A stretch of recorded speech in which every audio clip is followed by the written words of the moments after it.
तो ये एंटीडोम 200 किलोमीटर पहले ही, यानी कि इसका रडार इतना खतरनाक है 200 मीटर, यानी कि हमने यहाँ पर लगा दिया, ये मिसाइल चला रहा है तो 200 किलोमीटर पहले ही हमको पता चल गया और इसने हवा में खत्म कर दिया। इसने इतनी मिसाइलें दागी हमारे सिविलियंस पर। युद्ध का नियम होता है कि कभी भी जहां पर भी बस्ती है वहां पर आप मिसाइल नहीं ठोकोगे। अरे बात बताइए, भारत को अगर कल रात को मिसाइल ठोकनी होती, पाकिस्तान को समाप्त करना होता, तो वो चुन चुन के आतंकवादी क्षेत्रों में क्यों करता? 12 जगह पर। अरे करता क्या? 9 जगह पर 12 जगह पर नहीं करता वो उनके पूरे।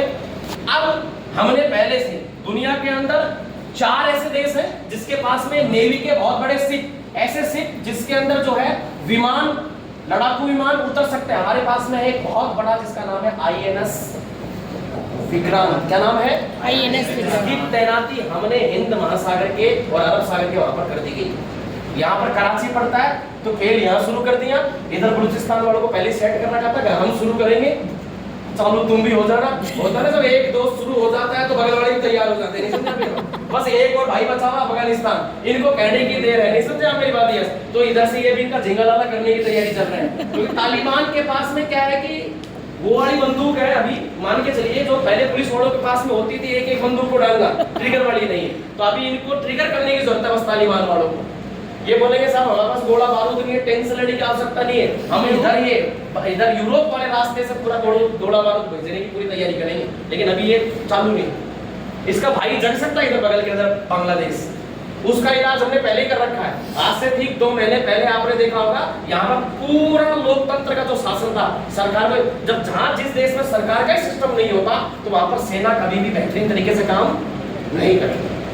ये भी भिखारिस्तान, ये भी भिखारिस्तान, दोनों 1971 के अंदर बना था बांग्लादेश। दोनों यहाँ से रास्ता गुजारने की तैयारी कर रहे थे 1971। उसके बाद में इनको रोका गया। 4 युद्ध हुए पाकिस्तान के साथ में आज तक, 1965 के अंदर, 1971 के अंदर, 1991 के अंदर और कारगिल वार। चारों के अंदर पाकिस्तान एक भी युद्ध नहीं जीत पाया। और इनकी कभी सेना के लोगों को देखना, इतने सारे मेडल लगा के रखते हैं, ऐसा लगता है सब लूडो के अंदर जीत करके आए हो, नहीं समझा मेरी बात? लूडो गेम के अंदर तो खेल। अब हमारा क्या कर्तव्य बनता है?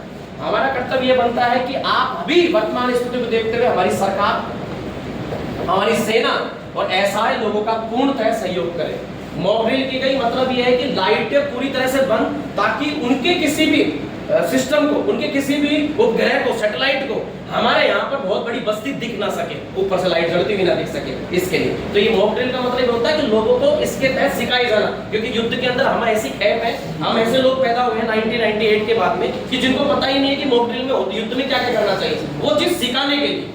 इसका मतलब यहाँ पर कोई मोदी की चाल, यहाँ पर कोई सेना की चाल और किसी की चाल नहीं बोल सकते आप, ये लोगों को सिखाने वाली बात है। इसका मतलब ये मत समझना मैं किसी पार्टी विशेष का समर्थन कर रहा हूँ, मैं समर्थन सिर्फ और सिर्फ हमारी देश की सुरक्षा एजेंसी का कर रहा हूँ। समझना मेरी बात?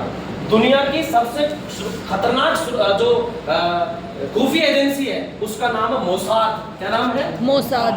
और ये मोसाद किसकी है?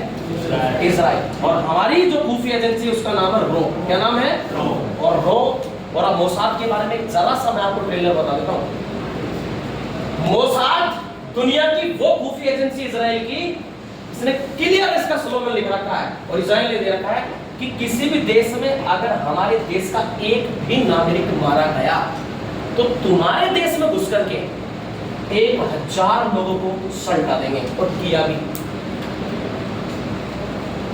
इजराइल का एक विमान यूरोप के एक देश में जाने की तैयारी कर रहा था, उसमें 4 लोग इजराइल के उसी विमान के अंदर चढ़े, चारों आतंकवादी थे और चलते चलते जहां पर इसको रास्ते में अपना फ्यूल फिलिंग करना था वहीं पर इसको तुरंत हाईजैक कर लिया और कैप्टन के सर में लगा दिया। बोला हम जैसे जैसे कह रहे वैसे वैसे विमान को उड़ा और साहब विमान को उड़ाते हुए और उस समय अफ्रीका की तरफ मोड़ करके, अफ्रीका के एक देश है जिसकी अक्सर मैं चर्चा करता हूँ जिसका नाम क्या है? युगांडा। वहां पहुंचा दिया साहब। और युगांडा का राष्ट्रपति ऑलरेडी नाम मिला हुआ था, क्योंकि युगांडा के अच्छे संबंध थे किसके साथ? इजराइल से। लेकिन बाद में बिगड़ गए थे तो इसको बदला लेना था, तो इसने इसको पता चला कि हाईजैक कर लिया, तो इसने वहीं पर जाकर के फोन पर बात की उनसे और युगांडा विमान उतार दिया। रात को इन्होंने एक ऑपरेशन चलाया और ये ऑपरेशन किसी भी देश के ऊपर से विमान को नहीं उड़ाया, समुद्री रास्ते से। रास्ते में कोई देश और कोई झील आ रही है तो झील के ऊपर से, ताकि ना तो इस देश का रडार इसको पकड़ पाए ना इस देश का रडार इसको पकड़ पाए। 4 विमान लेके गए। कितने विमान? तीन के अंदर दो के अंदर तो इनकी सेना थी और 2 खाली लेके गए कि जो ये 350 लोग हैं इनको खाली बचा कर जो तो ये बैठ के किस में आएंगे, तो बाकी 2 विमानों के अंदर युगांडा एयरपोर्ट पर उतरे और उतर करके पूरी लाइटें बंद कर दी। और युगांडा एयरपोर्ट को जिसने बनाया था वो इजराइल की ही कोई कंपनी थी।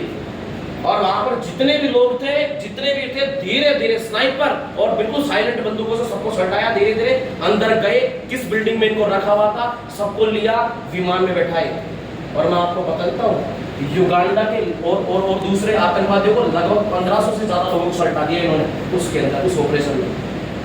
एक भी आदमी नहीं मारा गया इजराइल का या फिर बंदूकों का, ध्यान रखना, एक भी आदमी। एक महिला जिसकी तबीयत खराब हो गई थी, ठीक है, वो किसी दवाई पर थी, शायद बीपी थी या शुगर थी, तो वो ज्यादा तबीयत खराब हो गई थी, दवाई खत्म हो गई थी उसकी, तो उसको ही युगांडा के अस्पताल में भर्ती कराया। ओके, तो वो वहां रह गई थी बस। और बाकी